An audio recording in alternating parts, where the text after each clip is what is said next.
mom was financially like strapped, completely like stressed financially. She had my brother who was just a little bit older than me, like just over a year older.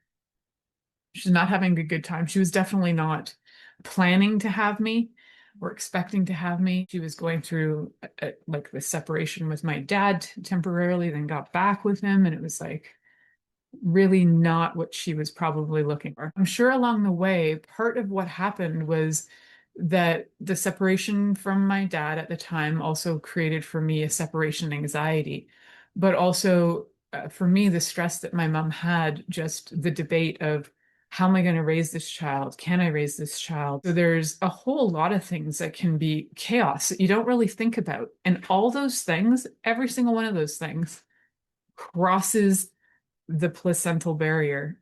And every single one of those things affects the fetus.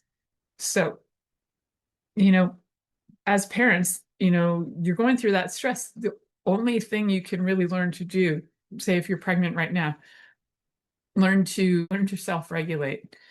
Get different things in your life like meditation and things that can help you regulate.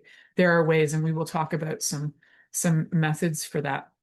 But just know that things like cortisol absolutely cross the placenta. So if you're in shock and you're carrying a child, that child is in shock.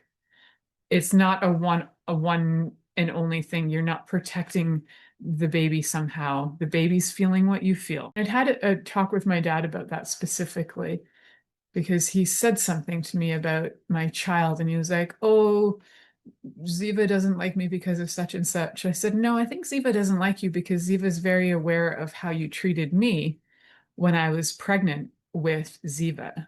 And he's like, "What?" I'm like, "Let me take you back." And then I explained it to him. He was actually he's like, he was apologetic. He didn't realize the impact. I said, "Yes." "And you think that's going to change? You think 𝗧𝗍𝗂's not going to feel that and not going to know who said that and felt that and did that?" "Of course. It's going to take a long time for forgiveness on that, on what you said and did." And so just know it crosses that barrier. So if you have that stress and you're thinking, oh, maybe that came from your parents, and then if you've had children, then maybe you're crossing that too. I'm actually going to see if there's research on how the sperm affects the child too. I do know it for the first 3 months it has a massive effect, and I'm sure the cortisol levels at the time of impregnation, or even just slightly prior to that, have an effect.